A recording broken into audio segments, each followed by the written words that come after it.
Olá, pessoal. Vamos para nossa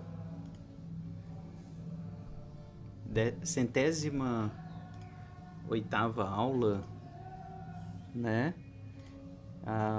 Estou bastante feliz terminando o ano com vocês aqui no seminário clínico. Espero que vocês possam me ouvir adequadamente. Meu vizinho já terminou o ano, pelo visto. Tá tendo um samba excelente. O samba é excelente mesmo, mas infelizmente eu ainda estou tendo que trabalhar. Não vou participar do samba do vizinho. Então não sei se atrapalha vocês, mas acho que vai ser possível dar aula. Se eu ver que está incomodando muito, se o som aqui atrapalhar, ou eu desconcentrar demais com a do samba, a gente faz essa aula depois, tá? Eu peço desculpas, realmente é o final do ano trazendo a alegria. Mas vamos tentar pensar nisso juntos. Essa aula é a 108ª do Seminário Clínico, ela é dedicada à leitura desse livro da Sylvia Bleichmer, que é a Clínica Psicanalítica e Neogênese, especificamente o capítulo 5 do Clínica Psicanalítica e Neogênese, tá? Se tiver algum problema no áudio aí para quem está me acompanhando no YouTube ou para aqueles que quiserem entrar no Zoom, o link está na descrição do vídeo, tá bom? Bom, essa aula do capítulo 5, eu vou lendo como eu li as outras, né? Assim, os grifos que eu fiz, comentando um pouquinho do que a Silvia está trazendo. E vou tentar gravar, gente, assim, na semana que vem, para o canal, também exclusivo para os assinantes do canal, o caso clínico da Melanie Klein. Então, para aqueles que estão me acompanhando, né, na leitura aqui da Silvia, eu já avisei sobre esse caso clínico, que ela vai falar no capítulo 6. Então, em janeiro, certamente a gente vai ler o capítulo 6, né, da Silvia, e recomendo que vocês leiam a análise de uma neurose obsessiva em uma menina de 6 anos. É um caso clínico pequenininho da Melanie Klein, muito bonitinho, vale muito a pena ler. Texto escrito em 1924 e está publicado no volume 3 das obras completas da Melanie Klein, tá? Psicanálise de crianças, tá bom? É só ler lá esse análise de uma neurose obsessiva, porque vai ser importante que vocês tenham o caso na mão para a gente entender a leitura que a Silvia vai fazer no capítulo 6, tá? Antes a gente vai ler, então, hoje o capítulo 5, mas só alertando que é legal ler a Melanie Klein antes, né, para a gente entender a leitura da Silvia passo a passo, tá? Recomendo essa leitura. Melanie Klein sempre vale muito a pena ler, então eu queria que vocês sempre lessem essa autora, né? Claro, com todos os cuidados, vocês vão ver, né, a muito interessante leitura que a Silvia faz, né, assim, de como que é legal pensar na ciência da psicanálise, né, como que a psicanálise é uma ciência nesse sentido. Eram hipóteses que a Melanie Klein estava levantando ali que vão ser modificadas. Tipo, a gente tem um relato clínico e a Silvia vai falar, não é uma neurose obsessiva, não. Parece que nem o recalcamento se estabeleceu, né? Vamos ler a Erna, né, o nome da menininha, essa menininha de 6 aninhos. Vamos ler a Erna como alguém que está ainda constituindo o recalcamento. Não vamos ler como neurose, não. Eu acho lindo, assim, do ponto de vista epistemológico, claro, do ponto de vista ético também, clínico, né? Mas também do ponto de vista epistemológico, como que isso é possível, né? A gente pega um texto de 1924, a gente estava começando a psicanálise ainda, né, de uma autora muito importante, genial, né, que praticamente inventou a clínica da criança, que é a Melanie Klein, e vai dizer para essa autora, não, discordo, né, dessas hipóteses, eu acho que tem uma hipótese melhor aqui para a gente pensar, né, nesse sintoma gravíssimo, né, que essa menininha está apresentando, né, uma masturbação compulsiva, né, chupando o dedinho, se masturbando na escola, enfim, é uma menininha que não está conseguindo aprender nada na escola, sintomas graves, gravíssimos, que a Silvia vai dizer, não é neurose obsessiva, não. Essa menina nem recalcar direito recalcou. Vamos ler essa história por outra via.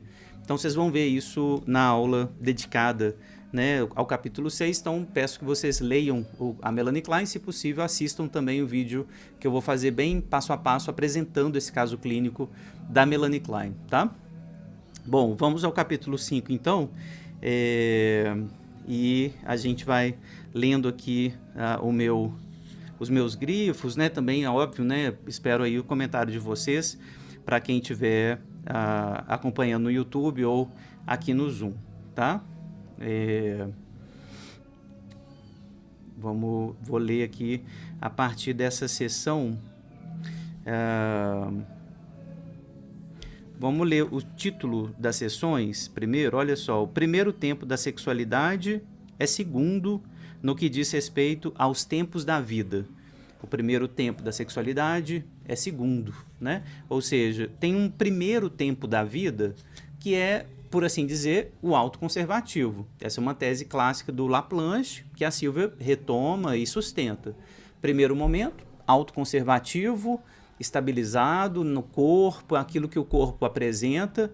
Segundo momento, né, da vida psíquica, sempre, e aí o verbo que eu gosto de usar, né, eu acho que a Silvia e o Laplanche não usaram esse verbo, mas eu gosto de usar o verbo, a sexualidade coloniza o corpo, coloniza a autoconservação e entra no lugar dela, por assim dizer, toma o lugar, né, da autoconservação, tá? O autoerotismo, segunda seção, o autoerotismo marca o começo da vida sexual, ou melhor dizendo, representacional. Então, também nesse título fica evidente a tese do Laplanche, né, que ele apresentou num livrinho muito bom chamado Freud e a Sexualidade, cuja leitura eu recomendo muitíssimo. Nesse livrinho, Laplanche vai dizer o tempo alto é o primeiro tempo da sexualidade, ou seja, quando a sexualidade do adulto é endereçada para o bebê, implantada no bebê, né, pelos adultos que cuidam dele, a mãe, o pai, a babá, né, a sexualidade vai sendo implantada e quando essa sexualidade começa a se organizar no bebê, aí a gente pode falar de autoerotismo. Então, anotem essa observação do Laplanche, que é muito importante. O termo auto é enganoso nesse sentido, né, porque não é auto, ou seja, próprio do sujeito, né?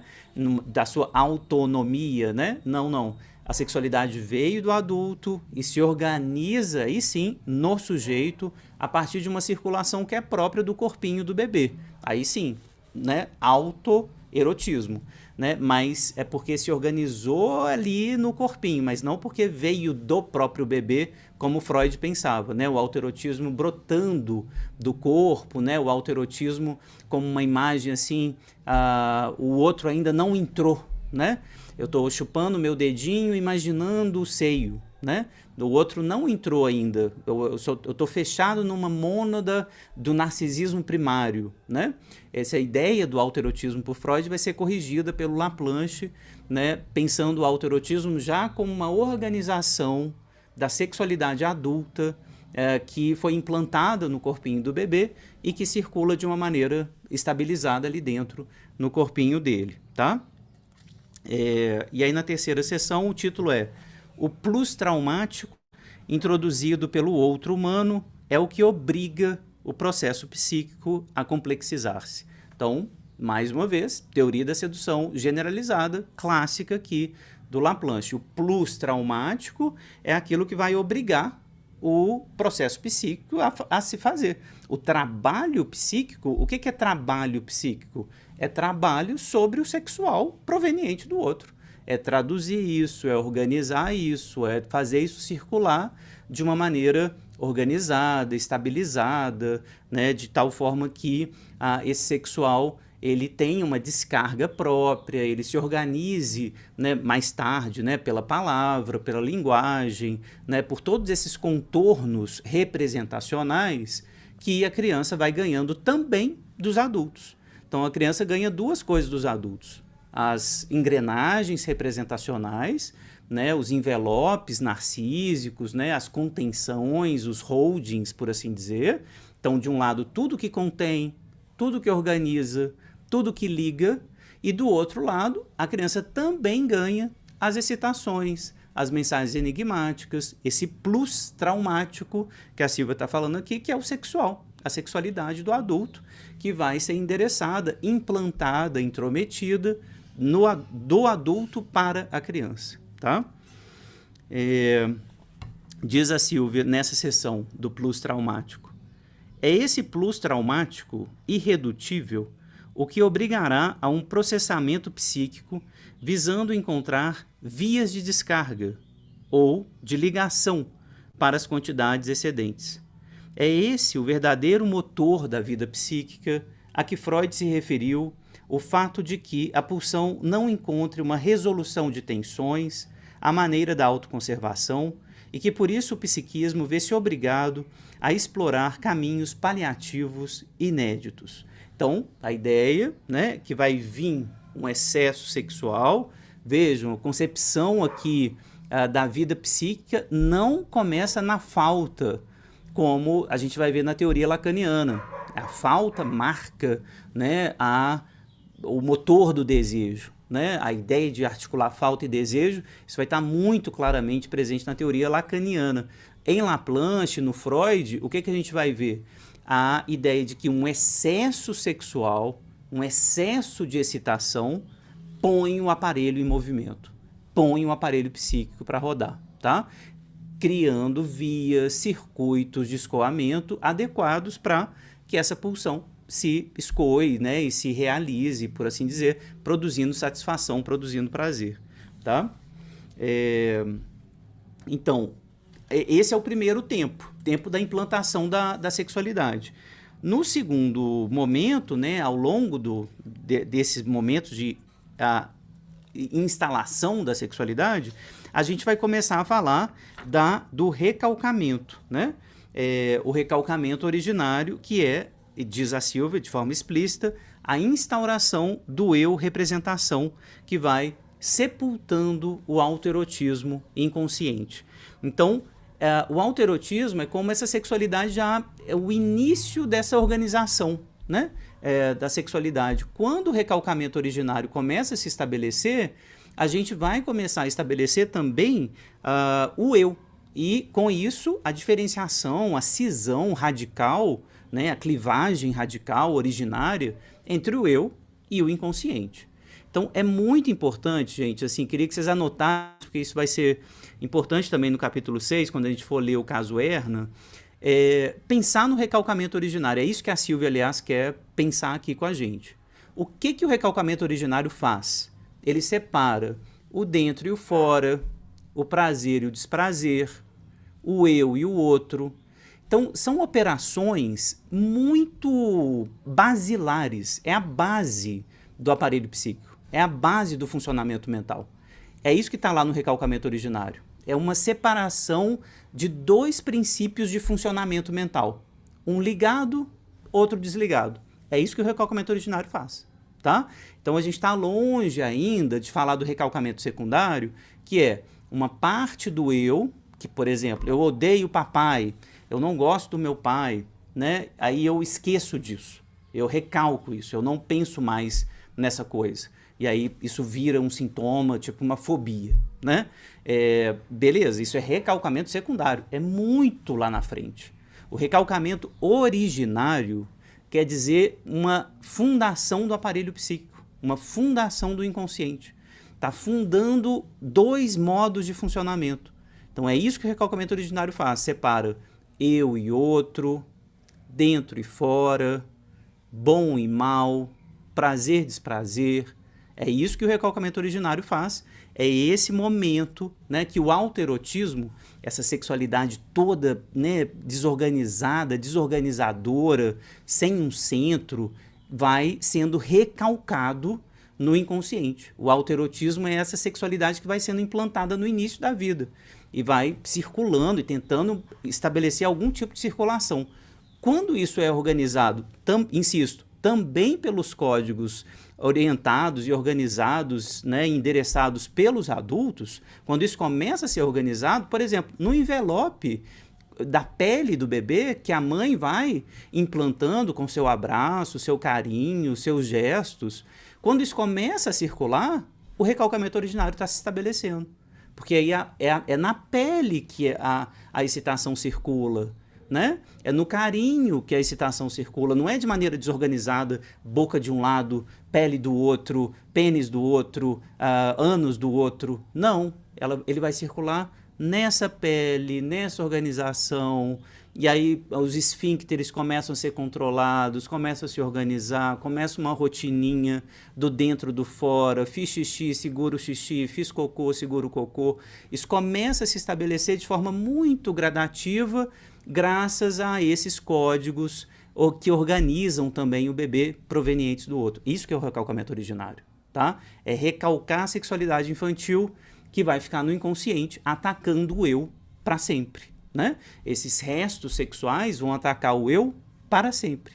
Aí o que vai diferenciar a nossa vida é se a gente teve bons códigos tradutivos ou não, né? Se houve adultos suficientemente bons, né? Que além de nos excitar e erotizar, função primordial, né, da vida adulta, instalar a sexualidade no bebê, se eles também ofereceram condições boas o suficiente para traduzir, organizar, fazer circular essa sexualidade de maneira tranquila, tá? E aí vai depender, claro, né, desse contínuo, né, que o Laplanche chama de implantação até a intromissão, beleza? Dúvidas vocês vão me perguntando aí, tá? No imaginário parental, outra seção. No imaginário parental, os atributos sexuais se fantasmatizam e incidem nas propostas identificatórias de gênero, né? Também uma citação bem interessante aqui, uma seção bem interessante da Silvia, né?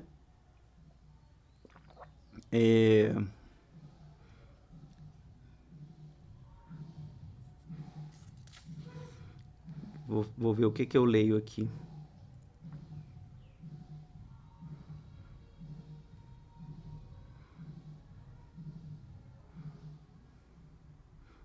Tem uma parte super legal, gente, aqui nessa sessão, bem importante. Só comentar um pouquinho, né, dessa coisa da atribuição do gênero, né, na sessão anterior, as propostas identificatórias de gênero. Para o Laplanche, gente, assim, eu recomendo um texto dele muito importante, que se chama Édipo e Castração como Código e narrativa tradutiva. Os dois textos estão no livro Sexual. Então, Édipo e Castração como Códigos e Narrativas Tradutivas e Gênero, Sexo, Sexual. O Gênero, Sexo, Sexual. Tá? Esses dois textos que estão no livro O Sexual, do Laplanche, ele vai mostrar para a gente que gênero é um tipo de código que é endereçado para a criança, que serve para recalcar a sexualidade infantil. Então, estava falando agora há pouco da sexualidade infantil, ânus para um lado, pele, olhar, sadismo, masoquismo, tudo que diz respeito à sexualidade infantil. O que vai organizar isso? Uma das coisas que organiza isso é o gênero. O gênero é um código que, né, vai falar para a gente, por exemplo, do binarismo, masculino, feminino, homem, mulher, né? Ativo, passivo. Ele vai usar muito do binarismo e vai organizar o ser humano em torno dessa lógica que o Freud chamou, né? Já o Freud chamou de lógica fálica, né? Então vai separar os seres humanos em castrados e fálicos, homens, mulheres, né? Essa lógica fálica organiza a gente, tá? Então, gente, atenção. Não é o Freud que está falando que tem que ser assim, tá? O Freud está descrevendo como o sistema patriarcal, o sistema falocêntrico funciona. Outra questão tem que ser assim para sempre, né? Isso é necessariamente assim? Quais são as consequências disso? Aí é outra coisa, tá? Então, o Freud só está descrevendo o sistema patriarcal, tá? O Freud não tinha consciência disso não, tá, gente? Assim, ele achava muito que era um sistema meio que natural mesmo, tá? Esse estabelecimento de gênero fálico castrado era o caminho meio que natural do ser humano para o Freud, né, se organizar a partir disso. A partir das feministas, a gente começa a desconfiar seriamente desse código, né? Principalmente na antropologia, quando a gente vai para a antropologia, para as teorias feministas do século XX, a gente começa a desconfiar se esses códigos são naturais mesmo. Mas para o Freud era, assim, totalmente natural, tá? E para o Laplanche, ele está lendo, óbvio, né, as feministas do século XX, ele está dialogando explicitamente com a Butler, né, nesse livro que eu citei. Então, assim, o Laplanche está, né, claramente dizendo, gênero é código. Gênero é código. Ou seja, é história. Pode mudar. Mas, por enquanto, o que eu estou vendo é esse gênero, esse código é impositivo. É um negócio, assim, é uma injunção ultra violenta que raríssimos de nós ousa escapar, né? Então é homem e mulher, heterossexual, homossexual. Tipo assim, é muito raro transexualidade, travestilidade, tudo que escapa a esse binarismo empobrecido que fabrica, né, a sexualidade ocidental tal como nós a conhecemos. Heteronormativa, falocêntrica, patriarcal. Esse código é muito impositivo, muito impositivo. É muito difícil imaginar a vida humana sem ele. A vida humana ocidentalizada, evidentemente, né? Mas é claro que é possível imaginar. Quando a gente vai para a antropologia, estuda as outras tribos, né, como que masculinidade era outra coisa, né, nas outras tribos, etc, etc, né? Mas, enfim, o que o Laplanche está dizendo é: a gente vai de um caminho de diversidade infinita da sexualidade infantil para a diferença. Então a gente transforma a diversidade em diferença. Essas são as palavrinhas em alemão que aparecem aí nessa seção, né? A Unterschied, né, que é a diferença, e a Verschiedenheit, que é a diversidade, né? A Verschiedenheit é a sexualidade infantil. Então, o ser humano é essa maravilha que a gente é, né? Sádico, masoquista, com analidade, com genitalidade, com oralidade. O ser humano pode viver para comer, engordar e explodir com 200 quilos. Isso é sexualidade humana, né? Pode ir para analidade, pode ir para o exibicionismo. A diversidade infinita dos desejos e prazeres humanos. É assim que a gente começa o jogo, numa diversidade infinita. E a gente vai sendo esmagado pelo código para que toda essa sexualidade seja estabelecida em termos de uma diferença binária ou positiva. Ou homem ou mulher. É isso aí. E tem que ser assim, e tem que funcionar desse jeito. É esse o nosso código, tá? A gente é muito punido se a gente sai desse lugar, ou homem, ou mulher, ou hétero, ou homossexual. Mesmo, até a homossexualidade, a gente não suporta muito isso não. Né? Continuando a matar, continuando a, né, envergonhar essas pessoas, né?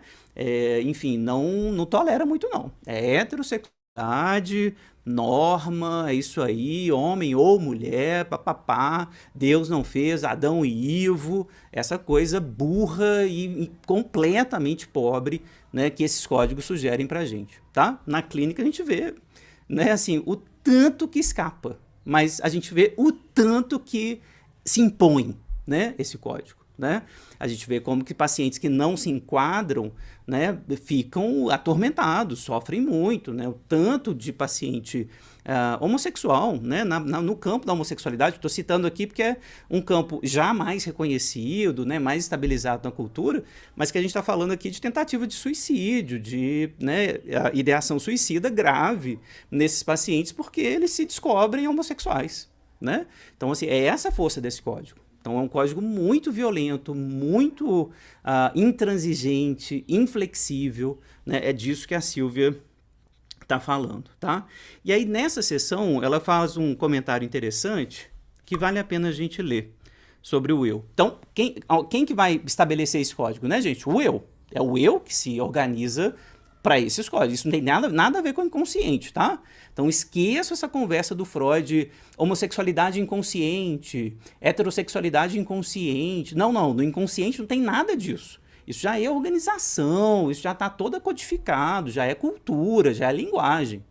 No inconsciente tem sexualidade infantil, oralidade, analidade, pele, sadismo, masoquismo, forças. Nada nominável, nada muito nomeável, não. tá? É isso que está lá no inconsciente, beleza?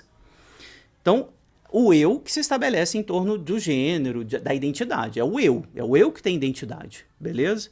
E aí a Silvia está comentando o seguinte: ao mesmo tempo, abriu...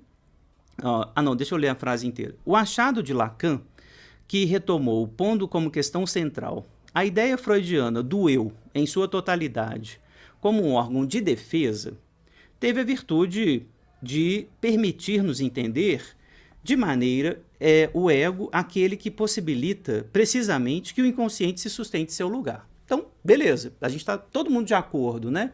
O Lacan enfatizou muito o caráter defensivo do eu. Beleza, vamos lá. Ao mesmo tempo, abriu o enorme equívoco, e aí a Silvia aqui é bem dura e bem explícita, o enorme equívoco produzido na clínica de alguns colegas lacanianos, de crer que, em análise, o que deve ser feito é desmontar o eu, em vez de levantar-se, precisamente, os elementos de desconhecimento que o constituem, possibilitando-se, assim, a emergência do inconsciente em um psiquismo que está sempre aberto a uma recomposição. Maravilhoso, né? Ela é incrível, ela é muito impressionante. Então, traduzindo, a gente vai desmontar um pouquinho o eu, é claro que vai, é óbvio que vai, né? A análise serve para isso mesmo. Será que você é o que você pensa que é? Claro que o psicanalista está o tempo todo perguntando isso, né? Será que é isso mesmo que seu ideal está dizendo para você ser? É isso mesmo que você tem que acreditar? Claro que o psicanalista vai o tempo inteiro fazer esse tipo de questionamento, beleza. Mas ele só vai fazer isso e só para desmontar? E aí vai desmontar tudo? E deixar o sujeito na angústia? Para quê? Por quê? Aí vira, eu acho, um exercício sádico. É isso que a Silvia está dizendo, né? Porque uma coisa é levantar em questão, né, esses aspectos defensivos do eu para explicitar isso que ele está fazendo aqui. Os elementos de desconhecimento, né, que vai constituir, que vai possibilitar a emergência do eu. Tá? É isso, eu quero pensar no desejo, pensar no enigma, pensar no inconsciente, na sexualidade infantil e não simplesmente desmontar o eu, né? Eu vou, obviamente, desmontar um pouquinho, mas eu vou fazer também um trabalho, né, de sustentação desse eu, né, como aquilo que vai traduzir, né, os aspectos inconscientes, tá?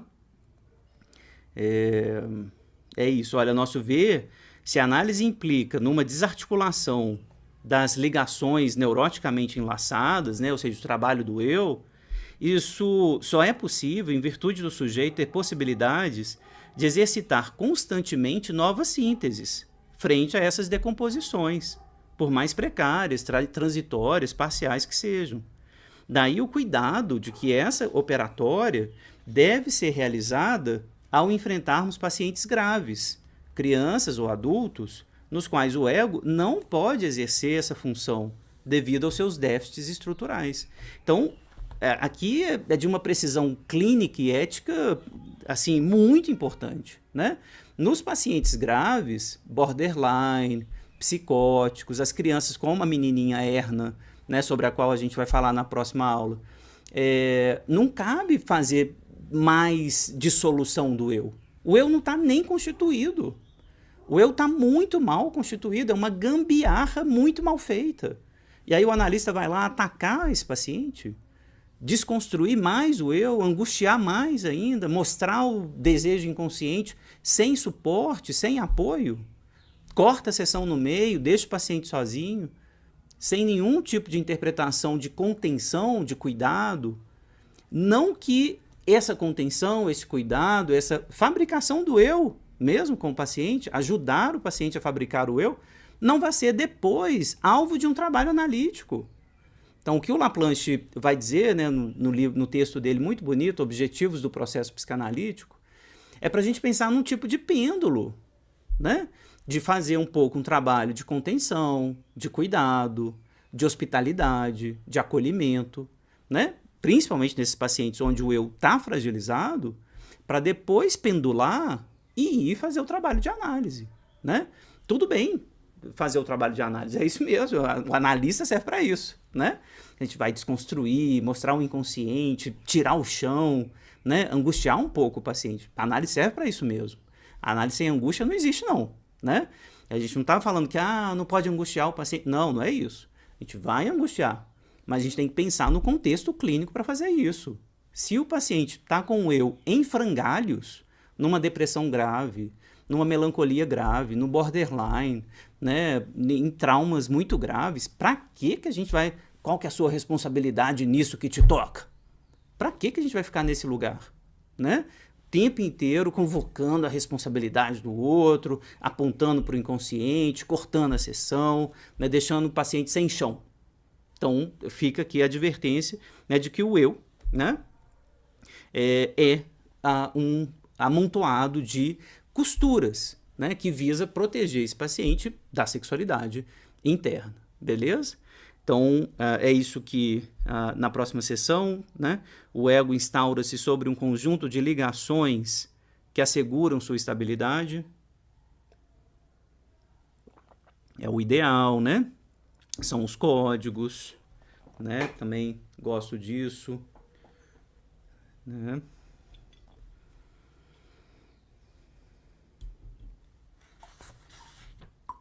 Pular essa sessão aqui do ego ideal e do ideal do eu.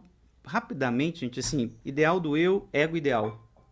Qual que é a diferença, né? Eu ideal e do ideal do eu. Tem até um vídeo meu, acho que eu fiz sobre isso. O eu ideal tá ligado, né, a essa imagem muito precoce, né, ligada ao recalcamento originário. Então, essa primeira formação do eu, né? Uma primeira unidade, uma primeira integração. Isso que é o eu ideal, né? Essa imagem integrada do eu, né?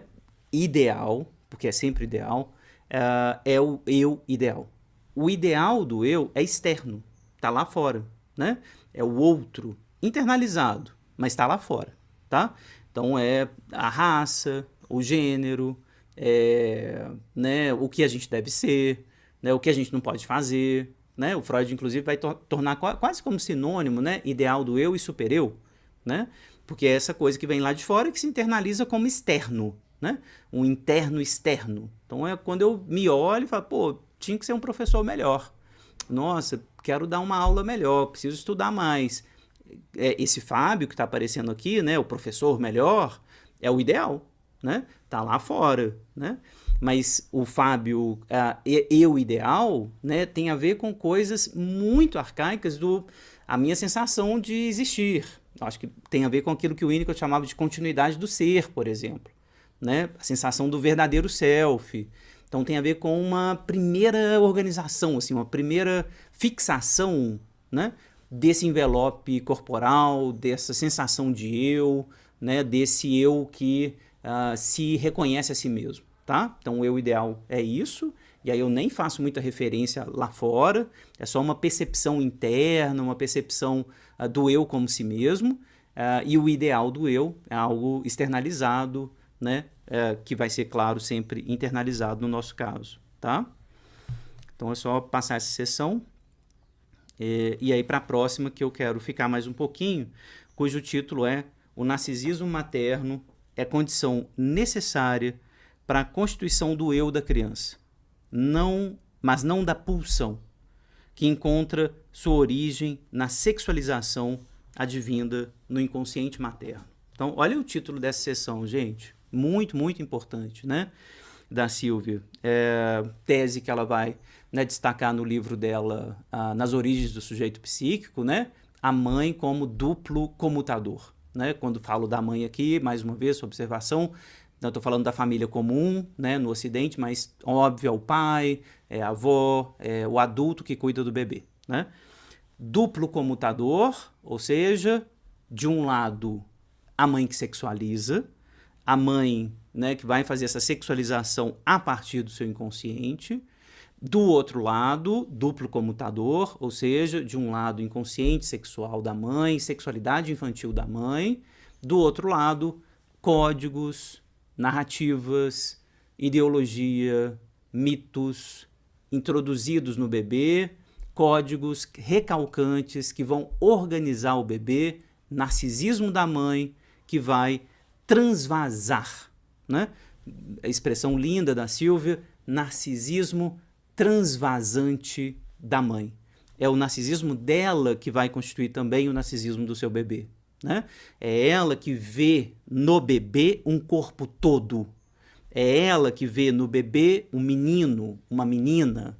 É ela que vê no bebê emoções que vão ser nomeadas por ela para que esse bebê finalmente venha nomeá-las depois. Está feliz, você está alegre, nossa, está tristinho, está com sono. Esse longo, exaustivo trabalho de nomeação dos afetos, de espelhamento dos afetos, narcisismo transvasante da mãe, que vai acontecer simultaneamente a sexualização inevitável, a libidinização inevitável que essa mãe faz a partir do seu inconsciente, da sua sexualidade infantil. Duplo trabalho, duplo comutador, que a Silvia insiste, né, nessa configuração da situação originária. O narcisismo materno, diz ela nessa seção, é a condição do narcisismo da criança, mas não da pulsão da criança.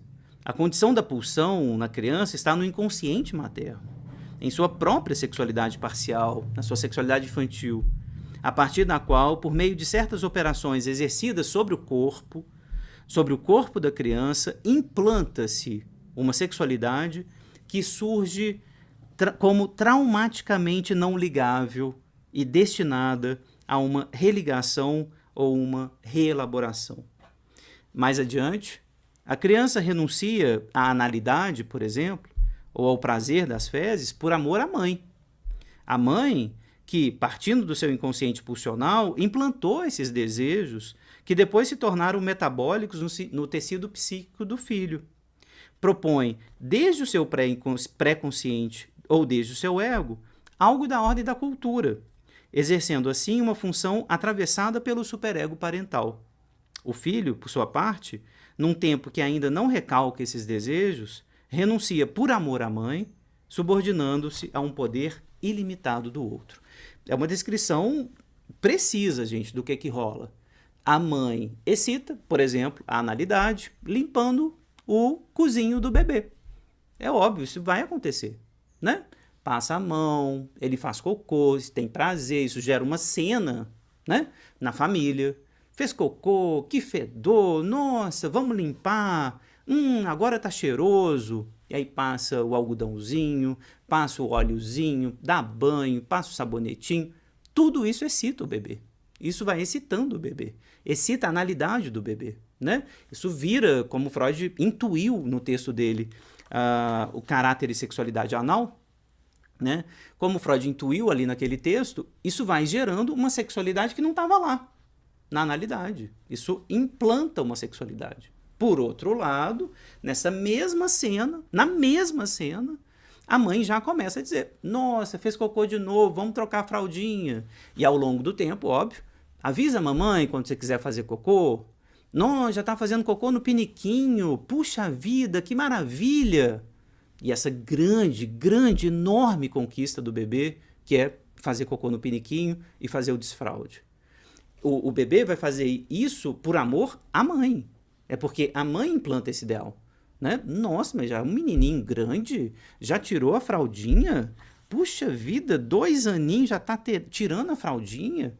5 aninhos ainda não tirou? Ah, não, você é muito neném, você não é neném mais não. Tem que tirar a fraldinha. Por que você tá usando o bubu até hoje, tá usando fraldinha até hoje? O bebê precisa renunciar a essas coisas, o bubu, né, o bico, por amor à mãe, né? A esses ideais que vêm da mãe também.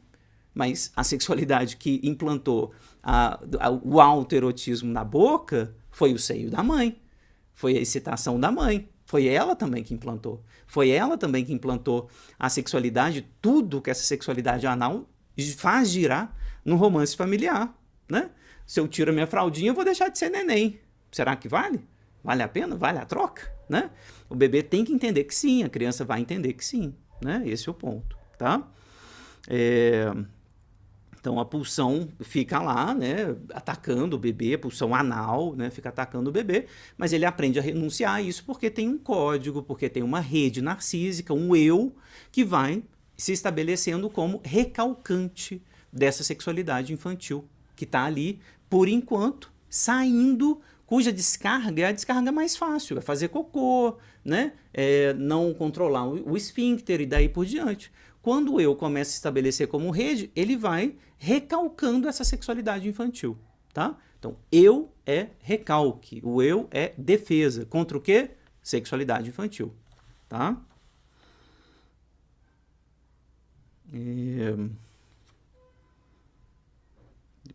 Mais um título bom, né, de sessão. A desordem que a mãe impõe na cria altera a ordem da natureza e inaugura um movimento que se reordena no interior do aparelho clivado.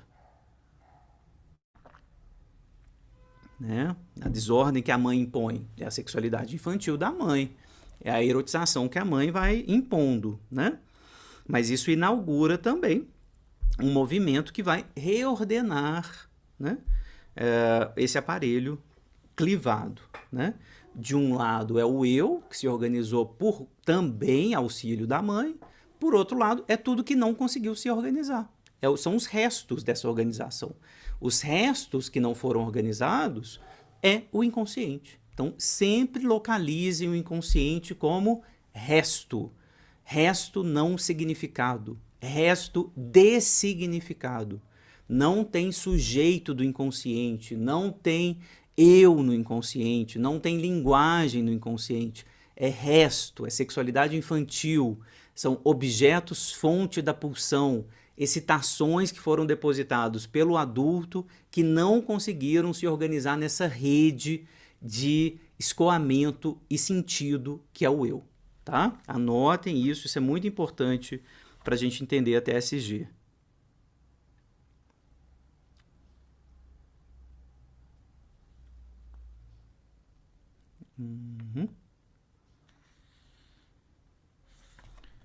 O psiquismo parental é complexo, articulado metabolicamente em suas próprias determinações históricas.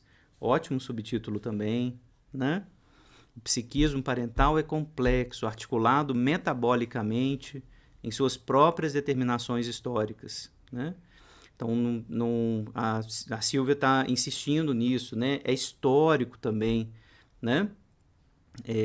A gente precisa entender o que os pais estão vivendo, quais são as histórias desses pais, o que eles endereçaram no contexto histórico deles, né? Isso não é natural, né? A natureza da criança, né, que não está conseguindo fazer o desfraude, não é pela natureza da criança, é pela natureza histórica das relações que essa criança estabeleceu com os pais. Né? O que o cocô funciona, o que o cocô significa para aquela criança naquele contexto, né, específico. Acho que é nesse capítulo que ela vai falar, ou no capítulo anterior, que eu acho que ela falou, né? Acho que foi no anterior, de uma mãe, por exemplo, que perde um bebê porque ele não fez cocô, né? Ele ficou com uma prisão de ventre muito grande, né? Uma constipação intestinal grave, e o bebê veio a falecer. E aí essa mãe tem um outro bebê, né? A preocupação que essa mãe vai ter com o cocô, o funcionamento intestinal do novo bebê, está toda contaminada pelo seu contexto histórico afetivo. Toda contaminada, né? E isso tem consequências. Então é nesse sentido que a Silvia está dizendo, né? As determinações históricas vão implicar no tipo de metabolização que a mãe também dá conta de fazer dessa sexualidade infantil dela, né?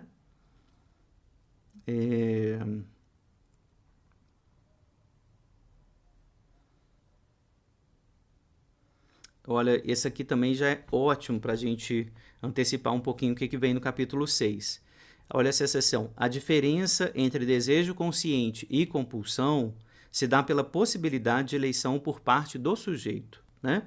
Então, obviamente, né? Desejo consciente, eu posso eleger, eu posso esperar, eu posso realizar quando eu quiser, eu posso deixar de realizar, né?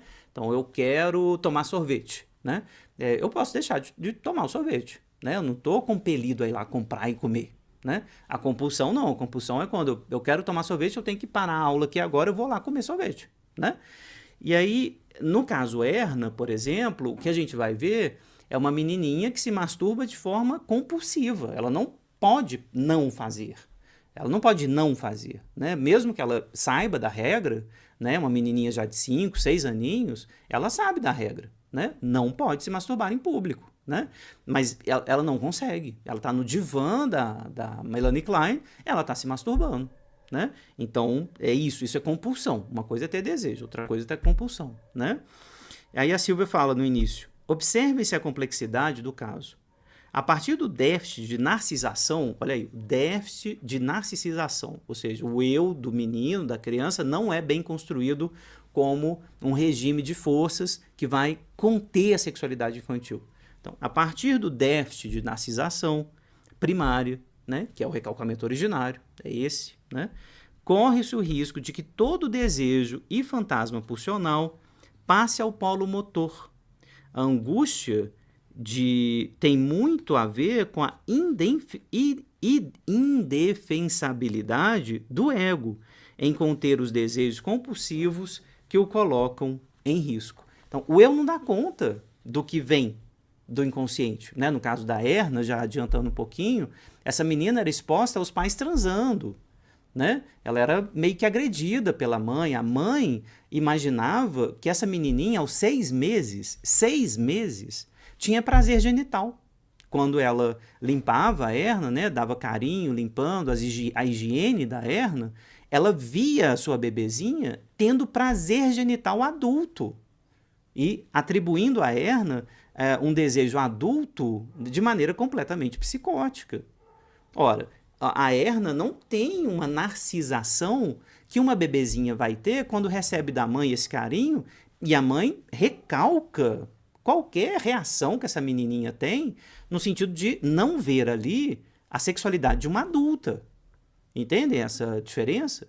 Então, a narcisação depende também do que a mãe endereça para o bebê, do que o pai endereça para o bebê. Insistindo aqui mais uma vez, estou usando o termo mãe, mas é óbvio que o pai entra aí, a avó, a babá, o irmão, etc.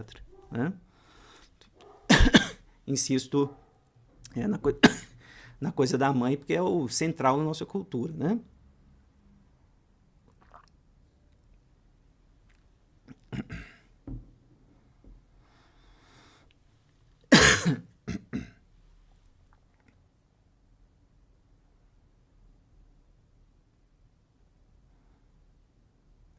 Por exemplo, a enurese de uma criança, ela vai falar nessa sessão aí, da enurese de uma sessão e tal, né? De uma menina, ela não consegue conter o xixi, né? Por que vai para a saída motora, né? Por que ela faz xixi nas calças? Por que ela faz cocô nas calças?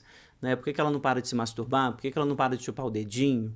A gente tem que começar a pensar nisso na clínica da criança, né? Como uma compulsão motora, porque ela não tem um aparelho psíquico forte o suficiente, um eu forte o suficiente para conter essa sexualidade infantil. Essa é a tese, né, da Silvia, mas obviamente uma tese que está presente em praticamente toda a psicanálise, né? Falta material simbólico e aí, claro, a via motora é um dos grandes recursos, né, que a criança vai ter, que o adulto também vai ter. Vamos pensar aqui nos casos de autolesão, né? Vamos pensar aqui nos casos de alcoolismo, etc. Né? Saídas compulsivas, né?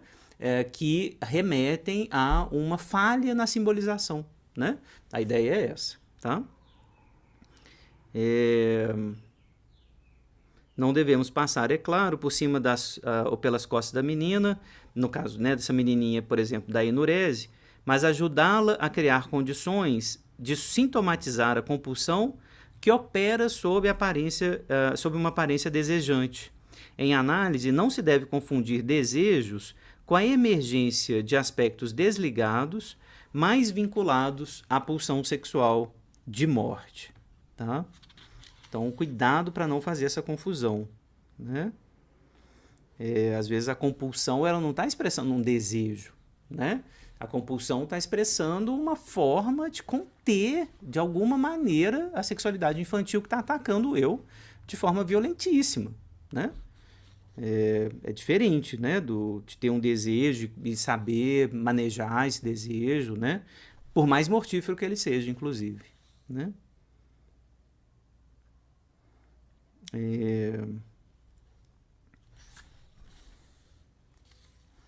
que mais que eu anotei?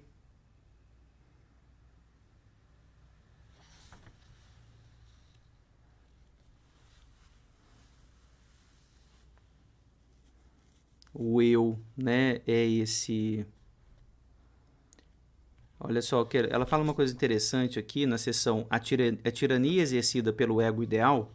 Nessa seção, ela fala assim: a tirania exercida pelo ego ideal remete às primeiras representações a respeito do ser. Tá vendo isso que eu estava falando, né? O eu ideal tem a ver com a continuidade do ser, com o verdadeiro self, o primeiro grande contorno, né? O primeiro envelope narcísico. Então, a tirania exercida pelo eu ideal remete às primeiras representações a respeito do ser, que aparece na criança no momento das renúncias pulsionais, para ser bom, para ser querido, para ser um homem, para ser isso, para ser aquilo. A criança renuncia a certas coisas. É uma proposta feita pelo outro, né? Então, é esse o ponto. É uma proposta feita pelo outro e quase que imposta. A palavra proposta aqui é bem enganosa, porque não é uma proposta. A mãe não propõe que eu faça cocô no piniquinho, né? Ela impõe isso, ela vai impondo, ela vai me convidando de forma bem enfática, né? Ela vai me convocando, né? Uma convocatória, né? A falar, por exemplo, né? Ela não deixa eu lá sem falar, né? Ela me olha, o tempo todo ela está me chamando, me convocando, né? E impondo um funcionamento específico. Isso também vale para raça, vale para classe, vale para gênero. Óbvio que o outro vai impondo isso na gente, né?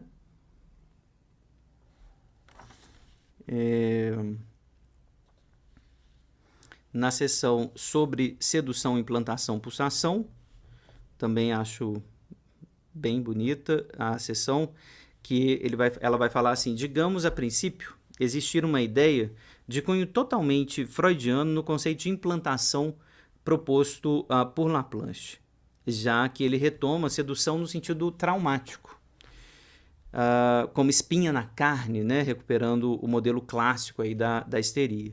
Nesse contexto, não me sinto inclinado a empregar a palavra sedução, mas sim pulsação materna. Aqui uma diferença importante, né, gente, assim, entre a teoria do Laplanche e a teoria da Silvia. Veja que a Silvia está recusando um pouco o uso da palavra sedução para falar de alguma coisa que eu acho que é ainda mais arcaica, pulsação materna, né?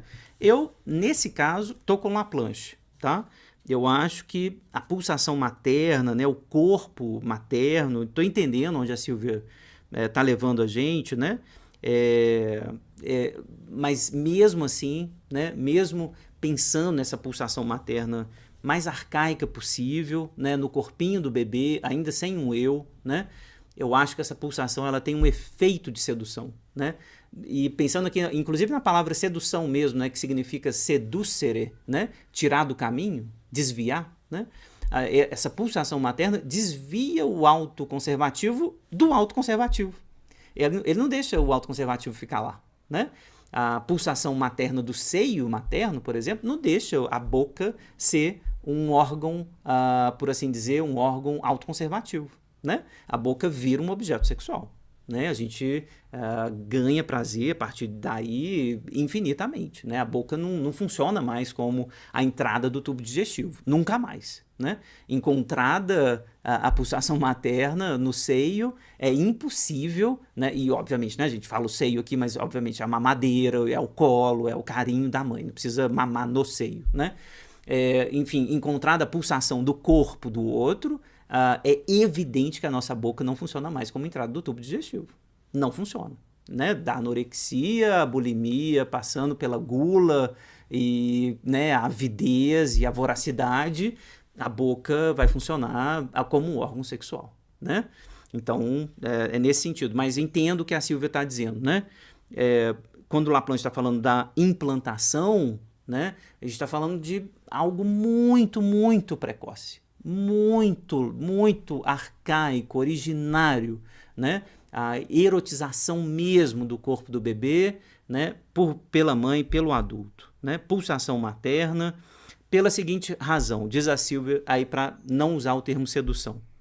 Sedução implica, em sua acepção corrente e no modo como foi retomada nos textos freudianos, num ato voluntário e consciente daquele que a exerce, enquanto que o acento aqui está colocado no inconsciente materno, no fato de que tem alguém que desconhece que está exercendo uma convocação à sexualidade. Eu não gosto desse argumento da Silvia de jeito nenhum, tá? Assim, entendo o argumento apresentando aqui para vocês escolherem também, né?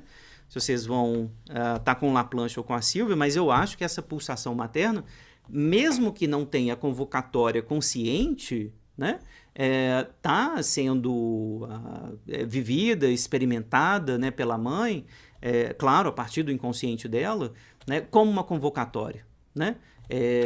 Então, não acho, né, que por não ser um ato voluntário, deixa de ser sedução, né? Vai ser sedução, inclusive se a gente leva em consideração a lógica do a posteriori, né? O bebê mais tarde, né, a criança, vai ler todas essas excitações depositadas no corpinho dele como uma convocatória sedutora, né? Então, mesmo que a mãe, evidentemente, né, a mãe comum, né, como o Winnicott vai chamar, né, a mãe ordinária, a mãe comum, né, a mãe preocupada de maneira comum, essa mãe, claro, ela não vai seduzir o bebê nesses termos, né? Não é isso que o Laplanche está dizendo também, né? Eu acho que aqui é uma leitura equivocada do Laplanche, né? Assim, eu acho que o Laplanche está dizendo é sedutor, né, uma sedução porque essa excitação, essa pulsação tem efeito de uma convocatória. É impossível não responder a ela. É impossível, né? O bebê vai responder. A questão é como, né? Se vai ter ajuda ou não do adulto, por exemplo, né? Por isso, inclusive, no textinho dele, Implantação e Intromissão, né, cuja leitura é obrigatória para a gente aqui do seminário clínico, né? Nesse textinho, Implantação e Intromissão, o Laplanche vai fazer exatamente esse contínuo, né? A implantação tem a ver com a sexualidade que é bem implantada, bem localizada no bebê, com muita ajuda tradutiva do adulto, e a intromissão é a sexualidade implantada pelo adulto sem muita ajuda. Então é a violência, é o estupro, é o abuso. Aí a gente está no campo da intromissão, né?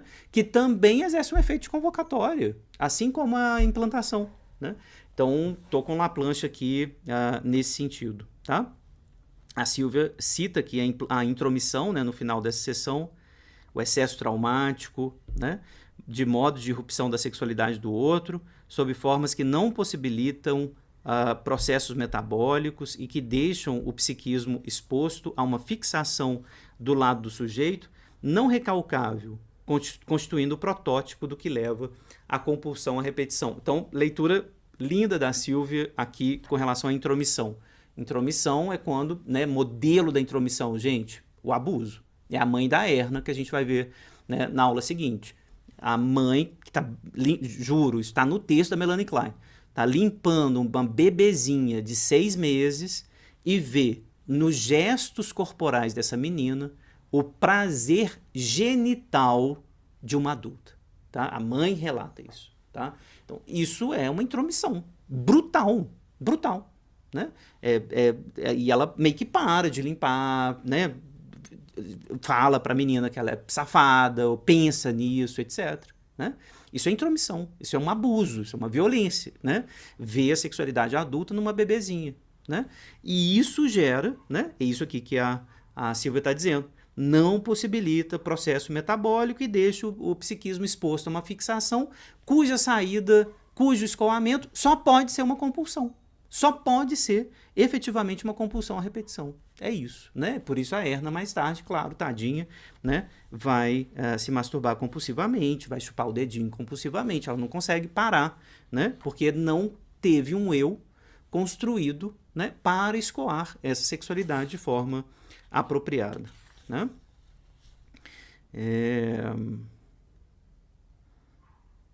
Muito bem. E aí, na última sessão, só para a gente terminar, lembrar aqui que as pulsões do eu, né, não são um derivado da autoconservação biológica. Atenção, né?